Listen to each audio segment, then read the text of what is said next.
ආයිබෝන් අදත් ඔයගොල්ලෝ සාදරයෙන් පිළිගන්නවා travel with chef YouTube channel එකට. මොන අදත් මම රෙසිපි එකක් අරන් ආවා. ඒ තමයි මේ tuna salad එකක් හදාගන්න කියලා. ඉතින් මේ tuna salad එක හදන විදි ගණනාවක් තියෙනවා. ඒ කියන්නේ 100ක් විතර තියෙන හදන ක්‍රම. නමුත් අපි ඉස්සෙල්ලා පටන් ගමු මේ ලේසි එකෙන්. මම ලේසියෙන් හදන විදිහ අද මම කියලා දෙන්නම්. ඒ කියන්නේ ඔයගොල්ලන්ට ළඟ පහතම හොයාගන්න පුළුවන් මේ ingredients එක මේ අද මම කියලා දෙන්නම් මේක ලේසියෙන් හදාගන්න. අපි බලමු මේකට අවශ්‍ය මොනවද මේ අමුද්‍රව්‍ය කියලා. ඉතින් අපිට මුලින්ම අවශ්‍ය වෙනවා මේ tuna එක. tuna ඒ කියන්නේ අපි ගත්තොත් මේක කෙලවල්ල මාළු එක නැත්නම් බල මාළු එක දෙකෙන් ගන්න පුළුවන්. නමුත් මේ කෙලවල්ල මාළු එක තමයි තියෙන tuna එක. ඉතින් ඒකෙදි මෙන්න මේ විදිහට මම ටින් එක තමයි අරන් තියෙන්නේ. ඉතින් ඔයගලන්ට මේ ටින් එක හොයාගන්න පුළුවන් කන ලේසියෙන්. නැත්නම් අපි ලංකාව වගේ රටක ගත්තා සැමන් ටින් කියලා එකක් තියෙනවා. ඉතින් ඒක පාවිච්චි කරන්නත් පුළුවන්. ඒක සමහර ඒවා පාවිච්චි කරන්න අමාරුයි. මේ මොකද ගොඩක් පිළිගත තියෙන නිසා. නමුත් මෙන්න මේක වඩාත්ම සුදුසුයි කියලා මම හිතනවා මේ සැමේ වගේ මේ සලාඩ් එකක් හදන්න. ඉතින් ඒකෙදි මේක මම එක ටින් එකක් ගත්තා. ඊළඟට මට කියුකම්බර් තියෙනවා. ඊළඟට මේ රතු පාට මේ ලුණු එක තියෙනවා. ඊළඟට මිරිස් ටිකක් කපාගෙන තියෙනවා. ඊළඟට තක්කාලි තියෙන පොඩියට.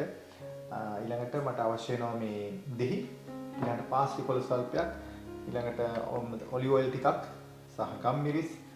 ඊළඟට මේක ඔප්ෂනල්. ඔයගලන්ට ඕන නම් මෙන්න මේ මයොනයිස් පොඩ්ඩක් දාන්න පුළුවන්. දාලා පොඩ්ඩක් ඉතින් අර බූස්ට් කරලා රස ගන්න පුළුවන්. ඉතින් මේ ටික තමයි අපිට මූලික වශයෙන් අවශ්‍ය වෙන්නේ. ඉතින් අපි මේක ලෑස්ති කරගමු. කොහොමද මේ කපලා අවශ්‍ය කරන ටික ලෑස්ති කරගන්න. ඉතින් මම සැමන් එක මේ මගේ ටියුන් එක මේ විදිහට මම දාගත්තා.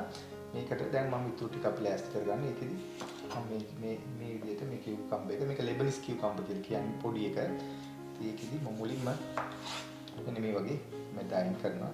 ඒත් එක්කම මෙන්න මේකේ සලාඩ් එකක් හදද්දි මෙන්න මේ ඇට ටික දාන්න එපා. ඉතින් ඒක අනිවාර්යයෙන්ම අපි අයින් කරගන්න ඕන. එහෙම වුත් ගොඩාක් අර මේකේ තියෙන වතුර ගතියට නිකන් අර සලාඩ් එක සනිකර වතුර ගතියක් වෙන්න ගන්නවා. ඒකෙන් සමහරවිට තියාගන්නත් බෑ කල්. නමුත් මේ කන්න පුළුවන්. නමුත් සලාඩ් එකට මේක හරියන්නේ නැහැ. ඒ වගේ අපි අයින් කරගන්න ඕනේ. ඊට පස්සේ මේකත් දිග පොඩියට කපලා පොඩියට කපා ගත්තාම අපිට ලේසි මේ සලාඩ් එකට මේ විදිහට අපි මේක කපා ගන්නවා.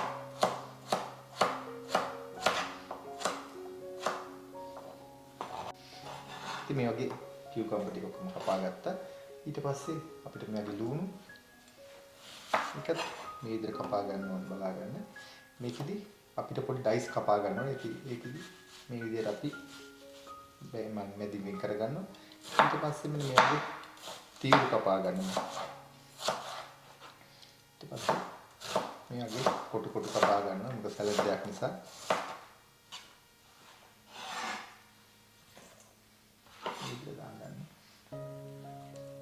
නැවතත් ඒ වගේම අනිත් එක ඉතුරු එකත් මේ විදිහට කපා ගන්නවා.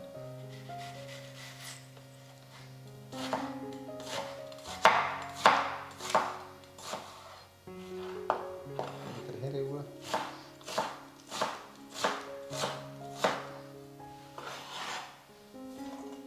මේ විදිහට කොහොමද කපා ගත්තා. ඊළඟට මට තියෙන්නේ මේක තක්කාලි ටික පොඩියට කපා ගන්න. එකත් මේ විදිහට කපා ගන්න පුළුවන්. ඒකත් පොඩියට මොකද හැමදේම පොඩියට කැපුවාම තුනම එකම විදිහට එකම විදිහට පේන්නේ. නැත්තම් සමහර විට මහත්කට ලොකුවට දාන්න එපා. ඉතින් මේක කැමති නම් දාන්න පුළුවන් නොදාන්නත් පුළුවන්. ඉතින් මේක ගොඩක් වර්ග තියෙන සලාඩ් හදන විදිහ. ඉතින් මේක මම ලේසියෙන් හදාගන්න විදිහක් තමයි කරන්නේ. සමහරවිට මේක ඔයාලට පාවිච්චි ගන්නත් පුළුවන් මේ සෑන්ඩ්විචස් වලට. ඒකට පාවිච්චි කරලා මේ කන්නත් පුළුවන්.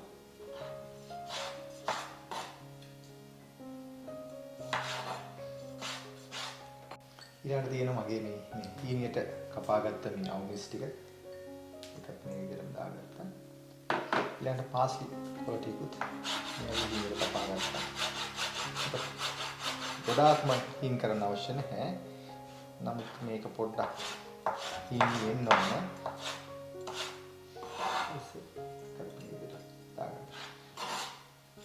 අපිට තියෙන දෙහි ටිකක් මේ විදිහට මේක ගන්න ඕනේ. මදිනම් තව දාගන්න පුළුවන්. මේ විදිහට බලලා ඔයාලට ඒක කරන්න පුළුවන්. ඔයාලා හදන විදිහට.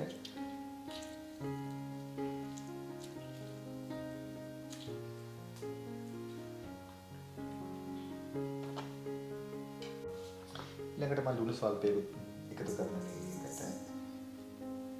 ගොඩක් මයොනයිස් වගේ දෙයක් දාන්න ගොඩක් එකතු කරගන්න එපා නැත්නම් ලුණු වැඩි වෙන්න පුළුවන් ඒකේ තුණු ගතිය තියෙන නිසා. මේකට ගම් විස් ටිකක් ඒක දාන්න. ළඟට ඔලිව් ඔයිල් ටිකක්. පොඩි ටික ඔප්ෂනල් ඔයාලට කැමති නම් දාන්න පුළුවන් නැත්නම් වෙජිටබල් ඔයිල් පාවිච්චි කරන්න පුළුවන්. මේකල මම මයොනයිස් ටේබල් ස්පූන් එකක් මේ විදිහට දානවා. ටේබල් ස්පූන් එකක් දාමු. දැන් මේක මේ විදිහට බලමු. මේ චංකේ ගොඩාක්ම මේ චංකේ ඉදිරිය තියන්න එපා පොඩ්ඩක් මේ කඩා ගන්න. එතකොට මේක හොඳට මේ විදිහට කලවම් කරගන්න හොඳට. සහ ඊට පස්සේ හොඳට රස බලන්න ඉතින් මේකේ.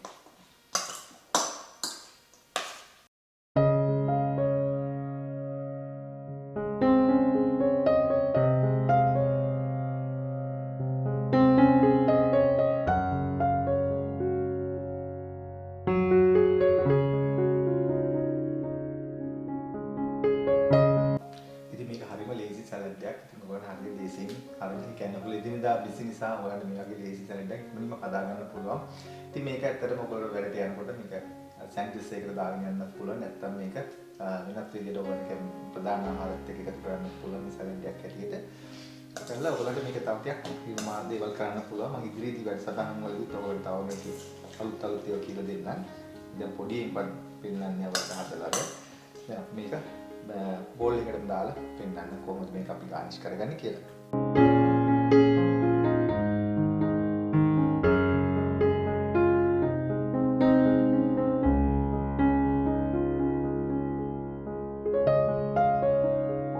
මම හදාගත්ත ටුනා සලාඩ් එක බලන්න එක ඔයගලන්ට මේ වගේ ලස්සන තක්කාලි වලින් පොඩි ගානිෂ් එකක් කරගත්තා. ඒකල්ල මේ විදිහට මම ඔයාලට ලස්සන මේසයකටමත් මේ විදිහට යවන්න ලේසි. ඒ වගේම හරි මේ රසයකුත් තියෙනවා. මොකද මම අර අවමිස් දාපු නිසා ඒ වලින් පොඩි සරගතියකුත් එනවා. ඒක හොඳයි. සමහර ඔයාලට ඕන කොච්චි දාන්නත් පුළුවන්. තව ටිකක් මේ රසය වැඩි කරන්න. ඉතින් මේ විදිහට ඔයාලට හදලා බලන්න පුළුවන්. ඔන්න ඔයගොල්ලෝ බලාගත්තා කොහොමද මේ ටියුනා සලාඩ් එක හදාගන්නේ කියලා. ඉතින් හරි ලේසි. ඔයාලට පුළුවන් මේක හදලා බලන්න. ඉතින් මොනවා හරි ගැටලුවක් තියෙනවා නම් අපිට සුපුරුදු පරිදි අපේ travel with chef Facebook page එක තියෙනවා. ඒකට පුළුවන් කමෙන්ට් කරලා ඒකට like එකකුත් දාලා තියාගන්න. මොකද ඒකේ මම නිතරම අප්ඩේට් කරනවා අලුත් ඒවා. ඉතින් ඔයාලට පහසු එක බලා ගන්න. ඉතින් මම හිතනවා අද වැඩසටහනත් ඔයගොල්ලෝ යමක් ඉගෙන ගන්න ඉති කියලා. නැවතත් මෙවැනි මාළුත් වීඩියෝ කමෙන්ට් තුරු අද ගිහින් එන්න. ඔබට සුබ දවසක්. ආයුබෝවන්.